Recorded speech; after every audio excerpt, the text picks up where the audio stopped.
കഴിഞ്ഞ camera review വീഡിയോയിൽ നമ്മൾ പറഞ്ഞിരുന്നു ഇതിൽ നമ്മൾ മെയിനായിട്ടുള്ള വ്ളോഗിങ് കാറ്റഗറി ഇൻക്ലൂഡ് ചെയ്യുന്നില്ല. കാരണം അതിൽ കുറേ അധികം ക്യാമറാസ് ഉള്ളതുകൊണ്ട് അങ്ങോട്ട് ഒരു സെപ്പറേറ്റ് വീഡിയോ ആയിട്ട് ചെയ്യാമെന്ന്. അപ്പോൾ നമ്മൾ ഇന്ന് ആ വീഡിയോ ആണ് ചെയ്യാൻ വേണ്ടി പോകുന്നത്. പിന്നെ നിങ്ങൾ ഈ ഒരു വീഡിയോ കാണുമ്പോൾ നിങ്ങൾക്കൊരു ഡൗട്ട് വരാം, ഇതിൽ നമ്മുടെ വ്ളോഗിങ് കിങ്സിൽ ഒരാളായ സോണി CV E10 എന്താണെന്ന് പറയാത്തത്. കാരണം അത് ഞങ്ങൾ കഴിഞ്ഞ വീഡിയോയിൽ ഞാൻ കഴിഞ്ഞ വീഡിയോയിൽ അത് പറഞ്ഞായിരുന്നു. അപ്പോൾ അതിൻ്റെ സ്പെസിഫിക്കേഷൻ, അതായത് അത് മേടിക്കാൻ നിൽക്കുന്നവരുണ്ടെങ്കിൽ നിങ്ങൾക്ക് ആ വീഡിയോ ആണ്, അതിൽ നമ്മൾ അതിൻ്റെ സ്പെക്ക് പറയുന്നുണ്ട്. അപ്പോൾ നമ്മൾ ഇന്ന് നോക്കാൻ വേണ്ടി പോകുന്നത് 1 ലക്ഷം രൂപയ്ക്ക് താഴെ നമ്മുടെ ഇന്ത്യയിലെ ഏറ്റവും ബെസ്റ്റായിട്ട് വ്ളോഗ് ചെയ്യാൻ പറ്റിയ 3 മിറർലെസ് ക്യാമറാസാണ്. അപ്പോൾ the number 1 camera is Canon R50V. Canon R50V എന്ന് പറയുന്നത് 24.2 മെഗാപിക്സലിലെ ഒരു APC സെൻസറുള്ള ക്യാമറയാണ്. ഇതിൽ നമുക്ക് 4K 60 ഫ്രെയിംസ് വരെ വീഡിയോ ഷൂട്ട് ചെയ്യാൻ പറ്റും. ഫുൾ HD ആണെങ്കിൽ 120 ഫ്രെയിംസ് വരെ വീഡിയോ ഷൂട്ട് ചെയ്യാൻ വേണ്ടി പറ്റും. പിന്നെ ഇതിൻ്റെ ഏറ്റവും വലിയൊരു പ്രത്യേകത എന്ന് പറയുന്നത് ഇതിൽ 4K 30 ഫ്രെയിംസ് വരെ ഒരു ക്രോപ്പും ഇല്ലാതെ വീഡിയോ ഷൂട്ട് ചെയ്യാൻ വേണ്ടി പറ്റും എന്നുള്ളതാണ്. പിന്നെ ഇതിൽ 651 ഓട്ടോ ഫോക്കസ് പോയിന്റ്സ് വരുന്നുണ്ട്. അതുകൊണ്ട് തന്നെ ഓട്ടോ ഫോക്കസിൻ്റെ കാര്യത്തിൽ അത് നിങ്ങൾ യാതൊരു രീതിയിലുള്ള പേടിയും പേടിക്കേണ്ട, നല്ല രീതിയിലുള്ള ഒരു ഓട്ടോ ഫോക്കസ് നിങ്ങൾക്ക് ഈ ഒരു ക്യാമറയിൽ നിന്ന് ഉണ്ടാക്കിയെടുക്കാൻ വേണ്ടി പറ്റും. പിന്നെ ഈ ഒരു ക്യാമറയുടെ വേറെ സ്പെക്ക് എന്ന് പറയുന്നത് ഇതിൽ ഫ്യൂജി ഫിലിമിൻ്റെ ക്യാമറാസൊക്കെ പോലെ ഇൻബിൽഡ് ആയിട്ട് കുറേ ഫിൽറ്റേഴ്സ് വരുന്നുണ്ട്. അതാണ് ഈ ക്യാമറ വ്ളോഗിങ്ങിന് കുറച്ചുകൂടി എടുത്ത് പോപ്പപ്പ് ചെയ്ത് നിർത്തുന്ന സംഭവം എന്ന് പറയുന്നത്. കാരണം ഇൻബിൽഡ് ആയിട്ടുള്ള ഫിൽറ്റേഴ്സ് ആയിട്ട് നമുക്ക് എക്സ്റ്റേണൽ ആയിട്ടുള്ള ഫിൽറ്റേഴ്സ് ഒന്നും ക്യാമറയിൽ കണക്ട് ചെയ്തിട്ട് യൂസ് ചെയ്യേണ്ടി വരില്ല. നമുക്ക് വ്ളോഗ് ചെയ്യുമ്പോൾ തന്നെ നല്ല രീതിയിലുള്ള ഫിൽറ്റേഴ്സ് യൂസ് ചെയ്തിട്ട് വ്ളോഗ് ചെയ്യാൻ വേണ്ടി പറ്റും. പിന്നെ ഇതിൻ്റെ കുറച്ച് ഡ്രോബാക്സുകളെ പറ്റി നമുക്ക് പറയാം. ഇതിൽ 4K 60 ഫ്രെയിംസിൽ വീഡിയോ ഷൂട്ട് ചെയ്യുമ്പോൾ നല്ല രീതിയിലുള്ള ഒരു ക്രോപ്പ് വരും. പിന്നെ ഇതിൽ ഇൻബോഡി ഇമേജ് സ്റ്റെബിലൈസേഷൻ ഇല്ല, അതായത് IBIS ഇല്ല. പിന്നെ ബാറ്ററി ലൈഫ് കുറച്ച് പ്രശ്നമാണ് ആൾക്കാർ പറയുന്നുണ്ട്. അപ്പോൾ നിങ്ങളത് നല്ല ലോങ് ആയിട്ടുള്ള വ്ളോഗൊക്കെ ചെയ്യുന്നുണ്ടെങ്കിൽ ഒരു 2-3 അഡീഷണൽ ബാറ്ററീസ് ഒക്കെ മേടിച്ച് വെച്ചിട്ട് വ്ളോഗ് ചെയ്യാൻ വേണ്ടി നോക്കുക. അപ്പോൾ ഇതിൻ്റെ ഈ ബാറ്ററി ലൈഫ് ഒരു ഇഷ്യൂ ഇല്ല എന്നുള്ള ഒരാളാണെങ്കിൽ you can surely go for Canon R50V. കാരണം ഇതിൻ്റെ പ്രൈസ് എന്ന് പറയുന്നത് വിത്ത് 14-30 കിറ്റ് ലെൻസോടുകൂടി 69,990 വരുന്നത്. അപ്പോൾ കിറ്റ് ലെൻസ് വ്ളോഗിങ്ങിന് വേണ്ടിയിട്ടുള്ളൊരു കിറ്റ് ലെൻസ് തന്നെയാണ്. നല്ല വൈഡും കിട്ടും. ചെറിയ രീതിയിലുള്ള പോർട്രേറ്റ്സ് ഒക്കെ വേണമെങ്കിൽ എടുക്കാം.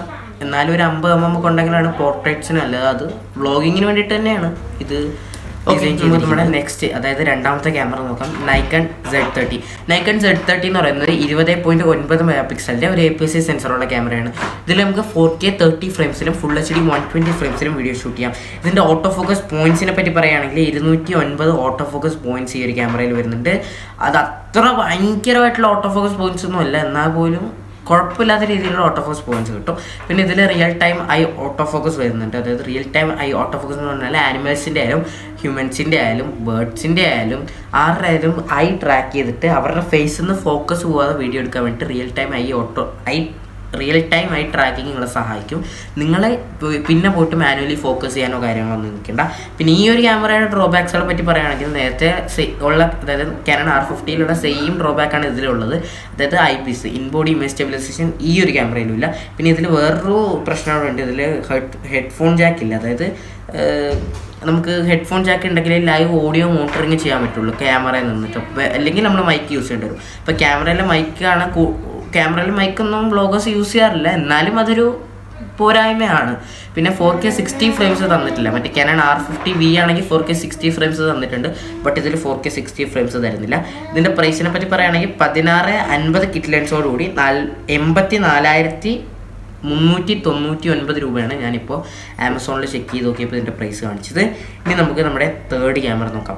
തേർഡ് ക്യാമറ എന്ന് പറയുന്നത് നമ്മുടെ ഒരു എസ്തറ്റിക് വൈബ് എന്ന് പറയുന്ന ക്യാമറയാണ്. എസ്തറ്റിക് എന്ന് പറയുമ്പോഴേ നിങ്ങൾക്ക് മനസ്സിലായിട്ടുണ്ട്, ഫ്യൂജി ഫിലിം XS10 എന്ന് പറയുന്ന ക്യാമറയാണ്. ഇതായിരിക്കും നമ്മുടെ കൂട്ടത്തിൽ കുറച്ചും കൂടി പവർഫുൾ ആയിട്ടുള്ള ക്യാമറ. കാരണം ഫോട്ടോസിനൊക്കെ കുറച്ചും കൂടി ഇതായിരിക്കും. വീഡിയോസിന് നമ്മൾ മെഗാപിക്സൽ നോക്കിയിട്ട് കാര്യമില്ല, ബട്ട് ഫോട്ടോസിന് ഈ ക്യാമറ കുറച്ചും കൂടി ഇതായിരിക്കും. കാരണം 26.1 മെഗാപിക്സലിൻ്റെ ഒരു APC സെൻസറാണ് ഈ ഒരു ക്യാമറയിൽ വരുന്നത്. 4K 30 ഫ്രെയിംസിൽ വീഡിയോ ഷൂട്ട് ചെയ്യാം. ഫുൾ HD 240 ഫ്രെയിംസിൽ വീഡിയോ ഷൂട്ട് ചെയ്യാം. കാരണം 240 ഫ്രെയിംസ് എന്ന് പറഞ്ഞാൽ എന്താണ്, 120 ഫ്രെയിംസിൻ്റെ ഒക്കെ ഇരട്ടിയാണ് 240 ഫ്രെയിംസ്. അപ്പോൾ സ്ലോ മോഷനൊക്കെ ഷൂട്ട് ചെയ്യാൻ വിചാരിക്കുന്നുണ്ടെങ്കിൽ ബട്ടറി സ്മൂത്ത് ആയിരിക്കും. പിന്നെ ഇതിൽ 425 ഓട്ടോ ഫോക്കസ് പോയിന്റ്സ് ആണ് വരുന്നത്. അത് മറ്റേ Canon R50Vയുടെ അത്ര ഇല്ലെങ്കിലും Nikon Z30യേക്കാളും കൂടുതലാണ്. അപ്പോൾ ഇതിൻ്റെ ഇടയിൽ നിൽക്കുന്ന ഒരു ഓട്ടോ ഫോക്കസ് ആയിരിക്കും ഇതിന് കിട്ടുക. ഭയങ്കര അടിപൊളി ആയിരിക്കില്ല, ഭയങ്കര താഴെ ആയിരിക്കില്ല, എന്നാൽ മിഡിലും അല്ല. ആ മിഡിലിൻ്റെയും ഭയങ്കരത്തിൻ്റെയും ഇടയിലിരിക്കുന്ന ഒരു 75% കൊടുക്കാൻ പറ്റിയ ഒരു ഔട്ട് ഓഫ് പോയിന്റ്സ് ആണ് ഈ ഒരു ക്യാമറയിൽ വരുന്നത്. പിന്നെ ഈ ഒരു ക്യാമറയിലും അറിയാമല്ലോ നമ്മുടെ എന്താണ് ഫ്യൂജി ഫിലിമാണ്, ഇൻബിൽട്ട് ഫിൽറ്റേഴ്സും കാര്യങ്ങളൊക്കെ ഇഷ്ടംപോലെ വരുന്നുണ്ട്. നല്ല എസ്തെറ്റിക് ഫിൽറ്റേഴ്സ് നിങ്ങൾക്ക് ഈ ഒരു ക്യാമറയിൽ നിന്ന് എടുത്തിട്ട് റെട്രോ വൈബിലുള്ള ഫോട്ടോസും കാര്യങ്ങളൊക്കെ പിടിക്കാൻ വേണ്ടി പറ്റും. വ്ളോഗിങ് ആണെങ്കിലും അതുപോലെ തന്നെ. പിന്നെ ഇതിൽ റിയൽ ടൈം ഐ ട്രാക്കിങ് വരുന്നുണ്ട്, നേരത്തെ പറഞ്ഞ പോലെ തന്നെ ഇതിലും റിയൽ ടൈം ഐ ട്രാക്കിങ് വരുന്നുണ്ട്. പിന്നെ ഇതിൻ്റെ കുറച്ച് ഡ്രോബാക്സിനെ പറ്റി എടുത്തിടുകയാണെങ്കിൽ ഇതിലും ഇൻബോഡി ഇമേജ് സ്റ്റെബിലൈസേഷൻ ഇല്ല, പിന്നെ ബാറ്ററി ലൈഫ് കുറച്ച് പ്രശ്നമാണ്. അതാണ് എനിക്ക് ഇതിനെക്കുറിച്ച് പറയാനുള്ള ഒരു ഡ്രോബാക്ക് എന്ന് പറയുന്നത്. ഇതിൻ്റെ പ്രൈസിനെ പറ്റി പറയുകയാണെങ്കിൽ ഇതായിരിക്കും നേരത്തെ മെഗാ പിക്സലിനെ പറ്റി പറഞ്ഞ പോലെ ഇതിനെ വെച്ച് ഏറ്റവും പ്രൈസ് കൂടിയ ക്യാമറ. ബോഡി ഒള്ളി 93,000 രൂപയാണ് ഇപ്പോൾ ഫ്ലിപ്കാർട്ടിൽ കാണിക്കുന്നത്. ആമസോണിൽ ഈ ഒരു ക്യാമറ ഇപ്പോൾ അവൈലബിൾ ഇല്ല. നിങ്ങൾ ഏതെങ്കിലും ഓഫറുള്ള സ്ഥലം സൈറ്റ് അല്ലെങ്കിൽ ഏതെങ്കിലും ഒരു സ്ഥലത്ത് പോയിട്ട് മേടിക്കുകയാണെങ്കിൽ കൊള്ളായിരിക്കാം. പിന്നെ ഇതിൻ്റെ ലെൻസ് കിട്ടുമെന്നുള്ളത് എനിക്ക് അറിയത്തില്ല. ഫ്യൂജി ഫിലിമാണ്, കിട്ടിയാൽ കേട്ടാം. ലെൻസിൻ്റെ പ്രൈസ് ഞാൻ നോക്കിയിട്ടില്ല.